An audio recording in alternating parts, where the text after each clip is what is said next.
اعوذ باللہ من الشیطان الرجیم بسم اللہ الرحمن الرحیم اللہم صلی علی محمد و آل محمد۔ السلام علیکم۔ حضرت یوسف علیہ السلام کی روانگی۔ حضرت یوسف علیہ السلام نے مالک سے کہا کہ مجھے اجازت دو کہ میں ان حضرات سے رخصت ہو لوں۔ مالک نے کہا کہ جب ان کو تم سے کوئی غرض و انس نہیں ہے تو تم کیوں ان پر جان دیتے ہو؟ یوسف علیہ السلام نے کہا کہ ہر شخص اپنے ظرف کے مطابق کرتا ہے۔ مالک نے اجازت دی۔ زنجیر سنبھالتے ہوئے بھائیوں کے پاس گئے اور سب سے مل کر رونے لگے اور واپس جا کر قافلہ میں شامل ہو گئے۔ کارواں روانہ ہوا، تیزی سے سفر مصر طے کر رہا تھا کہ ناگہاں اس کا گزر بروایت روضۃ الصفا مقابر آل یعقوب علیہ السلام سے ہوا۔ حضرت یوسف علیہ السلام کی جوں ہی نگاہ اپنی والدہ راحیل کی قبر پر پڑی بے چین ہو گئے، اپنے کو ناکے سے گرا کر قبر پر پہنچا دیا۔ ماں کی قبر سے لپٹ کر رونا شروع کر دیا۔ یہ قبر سے لپٹے ہوئے رو ہی رہے تھے کہ وہ شخص آ گیا جو ان کا نگراں مقرر کیا گیا تھا۔ اس نے ایک تماچا حضرت یوسف علیہ السلام کے چہرے مبارک پر لگایا اور کہنے لگا کہ تیرے بیچنے والے سچ کہتے تھے کہ تو غلام آبک ہے، تجھ میں بھاگنے کی عادت ہے۔ حضرت یوسف علیہ السلام نے اس کے ظلم سے متاثر ہو کر بارگاہ خداوندی میں عرض کی کہ مالک تو انصاف کر اور ابھی ان لوگوں کو اس ظلم کا مزہ چکھا دے۔ حضرت یوسف علیہ السلام کے نگراں نے ان کو پکڑ کر کارواں میں شامل کیا۔ ادھر یوسف کارواں میں پہنچے، ادھر لقاء ابر پیدا ہوا، تیز ہوا چلنے لگی، بجلی گونجنے لگی، بادل گرجنے لگے، غرضے کہ ایک طوفان برپا ہوا۔ مالک نے ان حالات کو دیکھا اور گھبرا کر کہا کہ کیا بات ہے کہ کچھ صرف ہمارے سروں پر ہو رہا ہے، تمام اطراف زمین محفوظ ہے، شاید ہم میں سے کسی نے کوئی خطا کی ہے۔ یہ سن کر نگران بولا اور تو کوئی بات نہیں ہے، صرف یہ ہوا ہے کہ یہ غلام ایک قبر سے لپٹا ہوا رو رہا تھا، میں نے اسے تماچا مارا۔ اس نے اس وقت آسمان کی طرف ہاتھ اٹھا کر کہا کہ اسی وقت سے یہ حالت پیدا ہے۔ مالک سمجھ گیا کہ یہ حالات اسی وجہ سے پیدا ہوئے ہیں، چنانچہ اس نے حضرت یوسف سے معذرت کی اور نگرانی میں معافی مانگی اور دعا کی خواہش کی۔ حضرت یوسف علیہ السلام نے دست دعا بلند کیا اور طوفان فرو ہو گیا۔ اس کے بعد قافلہ روانہ ہو گیا۔ چلتے چلتے نواحی مصر میں پہنچے۔ مالک نے ایک چشمے کے کنارے کارواں کو ٹھہرا کر کہا کہ تم لوگ گرد سفر دور کر لو اور منہ دھو کر داخلہ مصر کے لیے تیار ہو جاؤ۔ کارواں مالک مصر کے اندر داخل ہونے لگا۔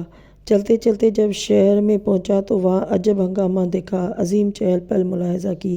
حضرت یوسف علیہ السلام جب غسل سے فراغت کے بعد لباس جنت سے آراستہ اور شامل کارواں ہونے آئے تو اس وقت جو موجود تھے انہوں نے حسن و جمال دیکھا تھا۔ وہ شہر مصر میں لوگوں سے پہلے پہنچ کر عام چرچا کر دیا کہ ایک ایسا غلام بکنے کے لیے آ رہا ہے جس کی مثال بالائے ارض و سما تحت و سما نہیں ہے۔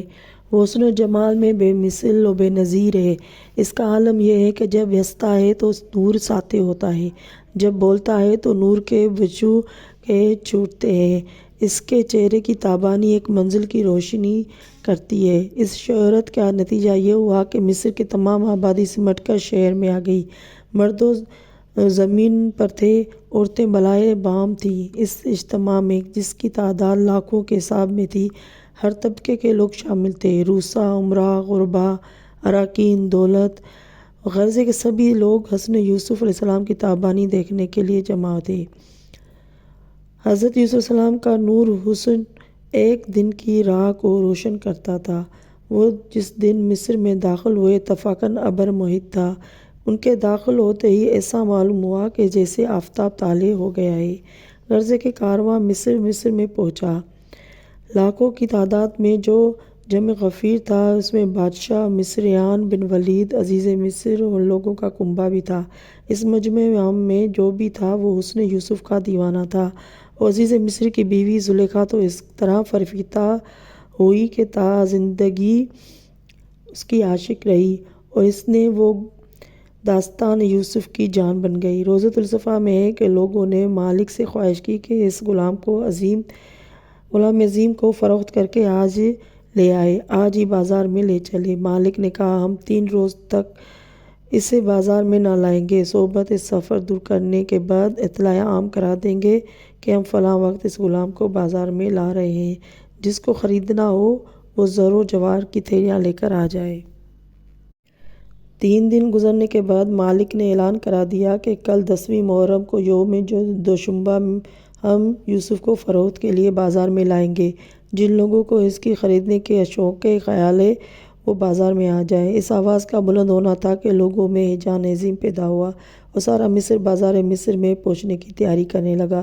جو خریدنے کے ارادے سے جانے والے تھے ان کے علاوہ عوام نظارہ یوسف کے لیے بازار مصر میں پہنچنے کی تیاریاں کر رہے تھے۔ اسی دوران میں عزیز مصر کی بیوی زلیخا نے اپنے شوہر سے کہا کہ جس صورت سے ہو سکے اس غلام کو تم خریدنا۔ عزیز مصر نے کہا کہ ریان بن ولید بادشاہ مصر خود اس کو خریدنے کی خیال میں ہے، میں اس کی خواہش کے خلاف کیوں کر اپنے کو پیش کروں؟ زلیخا نے کہا اس کا انتظام اس طرح ہو سکتا ہے کہ تم بادشاہ سے کہو کہ وہ ہمیں اجازت دے کہ ہم خریداری کریں اور اس کو یہ بات سمجھاؤ کہ تمہیں خدا نے اولاد دی ہوئی ہے اور میری کوئی بچہ نہیں ہے، یقیناً وہ مان جائے گا۔ چنانچہ عزیز مصر نے بادشاہ سے ذکر کیا، اس نے مان لیا۔ پھر بادشاہ عزیز مصر سے کہا کہ اس غلام کی فروختگی کے لیے بازار باقاعدہ سجایا جائے۔ یہ سن کر عزیز مصر نے انتظامات شروع کر دیے۔ تمام بادشاہوں کو فوری پیغامات گئے کہ ہمارے پاس پہنچو۔ قصص الجواہری میں ہے کہ اس وقت فرعون مصر بادشاہ ریان بن ولید کے زیر نگین 360 بادشاہ تھے، جن میں دمشق، بیت المقدس، عمرہ و فلسطین کے بادشاہوں کو نمایاں حیثیت حاصل تھی۔ عزیز مصر نے تمام بادشاہوں کو فرمان حاضری بھیج دیا، سب بروقت حاضر ہو گئے۔ اب سارا بازار سجایا جانے لگا، ہر صورت سے اس کی تکمیل کی گئی۔ 360 کرسیاں لگائی گئیں۔ بادشاہ ریان بن ولید کے حکم خاص سے 12,000 نوجوان لڑکیاں صفیں باندھ کر کھڑی ہو گئیں اور مالک نے زر کو فرمان شاہی پہنچا کہ اب یوسف کو بازار میں لاؤ۔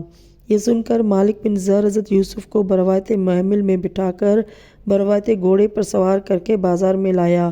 جو ہی لوگوں کی نگاہیں پوری آراستگی کے ساتھ حضرت یوسف علیہ السلام پر پڑی، سارا مجمع بے خود ہو گیا۔ اللہم صلی علی محمد و آل محمد۔ ناظرین میری ویڈیو اچھی لگے تو لائک اور سبسکرائب کر لیں۔ اگلی ویڈیو تک کے لیے اللہ حافظ۔